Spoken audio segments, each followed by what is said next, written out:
Now, if you want to complain, we can complain about, the Yankees losing 2-1. We can do that. But Josh Donaldson hit a home run. Sure. That was good. Okay. Right? So I told you they weren't going to play him at home. They were going to wait until they got on the road because they didn't want him to go and get booed every single time he came out of the dugout. That is true. So they were protecting him, and I understand that. And then, of course, you have Steve Cohen who's going to talk today, and we all know what he's going to say. Yeah, I mean, and I think that's probably the right take on it, is that we all know what he's going to say, and mostly because Billy Epler said everything yesterday. I mean, and I don't think there's anything that Steve Cohen can say today that's going to make the fan base feel better. And I was thinking about, is this a collaborative effort between him and the powers that be that are the PR over there that are saying, hey, you should do this, or he's saying, I want to do this, and they're saying, okay, maybe you should talk. I mean, this is his real first foray into things going really, really bad for him during a season. And I'm curious to see how he handles it. And a lot of fans are going to be looking to him. I know some people are tweeting him, where are you? You got to say something. You got to do something. I mean, I'm not one of those people that needs to hear from him. I'm assuming that he's pissed off. I'm assuming that he's upset. I'd like to know what the plan is. I'd like to know what he's thinking, but it's not a necessary thing because it doesn't generally happen in sports where an owner is just going to have a mid-season press conference because things aren't going his way. I mean, I'm not really used to that. He's got a $374 million, contract that is contracts that have not lived up to those contracts. I mean, a couple players have, but most players haven't, and there's been a lot of different things that have happened to them. And I also remember him saying that he wanted to win a championship within the first 5 years. Yep. And we are right in the middle of that 5 year. This is his third year. This is his third year. And he's going to come out and he's going to say, look, this is a long-term process. I know that the Major League Club is not doing well. I know that we're trying to rebuild our minor league system. I'm not going to go away from Buck Showalter anytime soon. I'm not firing Billy Epler. We have a long-term plan.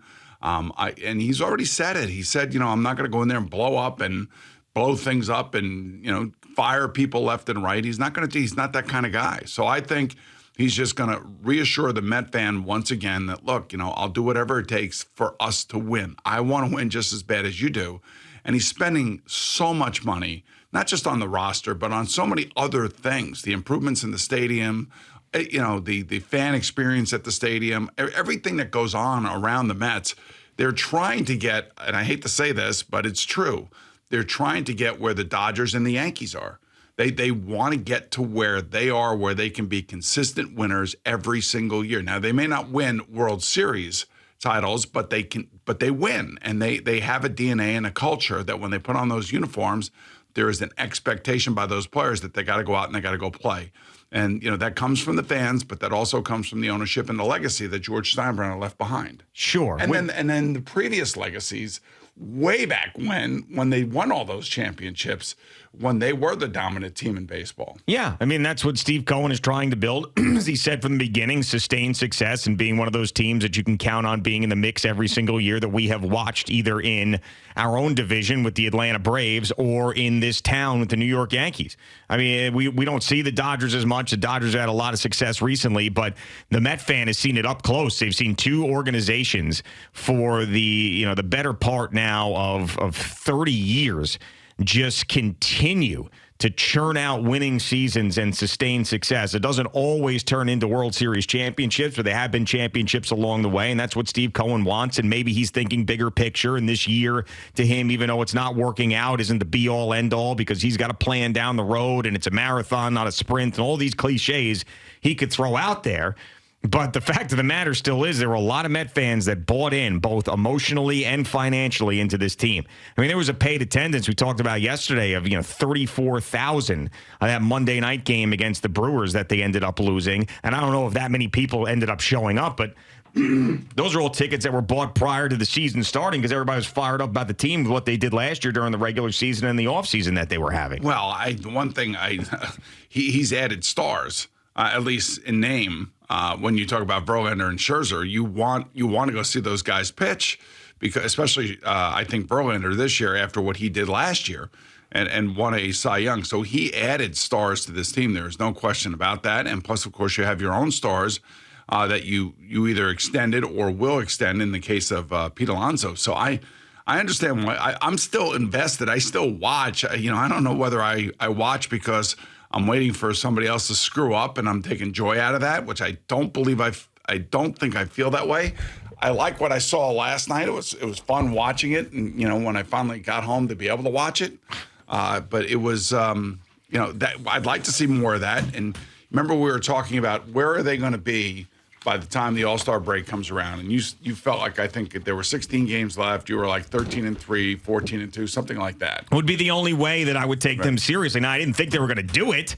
Well, It would be the only way I would take them seriously. And even if they, and you said get to 500, I said it needs to be more than that. Obviously, they haven't gotten off to a great start, losing another series, and they have an opportunity here to actually win a series, and they haven't done that in June. It's just, I mean, show me some sort of consistency. Even if they end up winning a game and winning a series here against Milwaukee, it's like, really? We need to see at least 4, 5, 6 more of those in a row before you actually think that this team is alive. Well, unlike the Yankees, who had not scored a lot of runs, but were, 4-2 over their last 6 and only scored 1 run last night. The Mets are scoring runs. They can't keep people off the scoreboard. And last night, David Peterson came back, and he looked like the Peterson of 23. Yeah, I actually did feel good for him, believe it or not, because I was most Met fans did too. He, of course, had been miserable for a majority of the year, goes down, works on some stuff, comes up, and ends up pitching very, very well. So that was a very good sign. I've been 100% negative with this team and every single player on it and everything that has to do with the Mets, but I will say that was, more than anything, that was the positive from last night, and very encouraging. You like to see that. You like to see a guy who gets punched in the face, has to figure it out, and comes back and did figure it out, at least for a night. All right, so they are 2-2 in to start that 16-game run. Isn't it 2-3? I think it's 2-2. Okay. Because they had 3 games against the Phillies, right? They lost that series, 1-2. Right, and then now they got 4 games here against the right, and they won 1 and they lost 1. Right, so 2 more games here, and then they have the rest of the games until the All-Star break. No, it's 2-3 because they had 3 games against the Phillies, right? Okay, yeah. 3, and they went 1-2 in those games, and now they're 1-1. So 1-2 plus 1-1 is 2-3. Are you sure? Yeah, I'm pretty sure. Are you sure about that? I am pretty sure about that. I mean, I know that. I think Christopher Mad Dog Russo tried to figure this whole thing out. He did, and all I'm just trying to do is take it one game at a time. But I'm also trying to look at it. By the time they get to the All-Star break, can they get the 500? That's and good for you, I guess, for having that type of mentality. But to me, it's completely useless. Completely useless. The team is 100% finished. They are so far out of it just because there was a little bit of salve on the wound last night because they won a baseball game doesn't change anything. Steve Cohen tweeting out that he's going to address things doesn't change anything. This team is really bad. It's poorly constructed and is so far back from making any sort of impact in the National League that it's useless hope. And if you'd like to have it, go ahead and have it. But it's just all you're going to do if you hang on to that hope is just get kicked in the nuts again and again and again. And the sooner that you get detached from it and realize that it's over, the better it will be for you. Well, all right. Well, I'm not getting detached just like you are just yet, but I'm just. Would you rather have Billy Epler not say anything? Would you rather have Steve Cohen not say anything? No, I'd rather them win. That's it. I really don't care about anything else except for them to actually be a competitive baseball team that doesn't look completely lost and play, can't pitch, can't hit, can't field, can't run. It has a miserable bullpen. That's really all I'm looking for. I mean, is that too much to ask? The highest paid team in the history of the game to look like they have an idea what they're doing and not be the 8th worst team in the entire league out of 30 teams. I mean, the general manager can sit up there and juggle for all I care. Steve Cohen can go up and play the kazoo today. It doesn't mean anything to me until you see the results that are out there on the field. And I know they got to do something. I know they feel like they got to do something because it's the business and they don't want to lose the fan base. Sure, go ahead. Do what you got to do. Try to convince the fans that everything is okay, and maybe they'll still buy tickets and go to the games and buy the concessions and do whatever to keep your business afloat. But none of it matters unless you're winning baseball games. And they haven't done that, and they haven't done that consistently, and I don't believe that they will. Okay. There you go. All right. Those are the facts. I know. That's the reality. I've heard it for That's a month the reality. now. I've heard it for a month. Yeah, well, and you know what? That's why I said yesterday, I was like, there's really no point. If there was something else going on in New York sports, that we would not talk about the Mets the way that we're talking about the Mets. But the problem is that they're really the only thing that's going on. And I vowed yesterday at 6 a.m. with Jerry, I said, unless things change, with like something changes, Buck gets fired, Billy Epler gets fired, whatever, like I can't do this with the Mets every day for the rest of the summer. I just can't do it because they're done and it's just boring and it's bad. And I don't think the Met fan wants to hear it. I don't think the Yankee fan wants to hear it. I don't think our listener wants to hear it anymore. It's redundant and it sucks. But then, of course, yesterday there's some news because Steve Cohen's going to have this press conference and then we're right back here talking about these losers again. I think that press conference is just going to be basically. And then tomorrow we're going to have to talk about him too. Right, but I don't think there's going to be anything major that comes out of it other than that he's going to stick with his guys and he's learned through his businesses that, through adversity, you got to stay strong and with what you believe and you're trying to build something and you believe you have the right people in place to be able to do that, even though it doesn't seem that way right now because things haven't gone well. I mean, that's kind of the messaging I would think that he is going to bring today. So it's not going to be anything earth-shattering.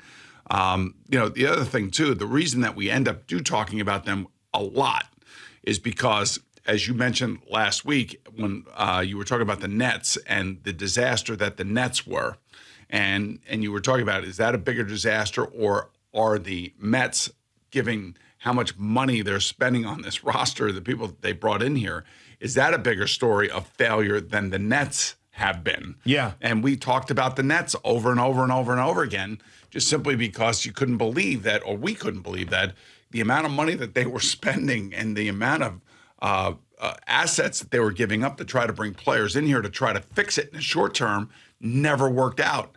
And, I would say the Mets are worse. I mean, $375 million when you take into account the tax. Like the tax that they are paying right now is more than I think 3 or 4 teams have on their entire roster. So they're paying over $103 million in taxes because of what they've spent on this group of players. Right. I mean, that's why it's discussion worthy. Yeah, I'm sure, but also and it has been, and it's been discussion worthy. It's been the number one topic over and over again, and it's just, but something's got to change, and something's got to change where they either got to start playing better and get back into the conversation, or they start firing people and I don't think any of that's going to happen, and that's what I'm projecting. I'm projecting that this is what we're going to get for the rest of the year is them spinning their wheels and basically nothing changing, and then going back at it again next year. It won't happen until after the season's over, unless there's something or somebody that is completely like something wrong in the locker room. Whether there's an angst amongst the players or pressure amongst the players or players not getting along, and losing kind of amplifies all that stuff. It really does. I'm telling you, winning kind of cures all the ills. And we saw that last year for the most part. They would come back late in games and, they'd have the celebrations and, they were ripping each other's shirts off and everything else. And it was great. And now all of a sudden here we are. And, you don't know or we don't know whether there's internal strife going on. Strife. There we got could internal be. strife. And are you projecting strife? And when you lose, that's what happens. It basically magnifies itself and it creates even more problems. Ripe for strife. Yeah, I don't know. You see Lindor hit the home run last night, and he's just like, coming through there, and I'm like, hey, dude, you guys are like 8 games under 500. Yeah. But in the moment, you could see like the relief of everything that he's probably dealt with, and he hears all the criticism. Don't think that he doesn't. They all do. We know that he does because he was doing thumbs down with Javi Baez his first year here when everybody was on his ass. So we know he listens to everything. Who's again? I was talking about this yesterday with a Met fan. I said the most amazing guy is what Edwin Diaz was able to do. Came in here, was a complete and utter disaster, maybe the worst closer in the history of baseball. Yeah. His first 2 months here with the New York Mets. And then not only did he turn it around, he turned it around to the point where he became the best closer in baseball. that very rarely happens. $100 especially in million this city. guaranteed, too, on top of it. And then gets hurt in the World Baseball Classic. It's amazing. Thanks so much for watching the video. Please like and subscribe. And don't forget to hit the bell so you're notified when we're dropping new content.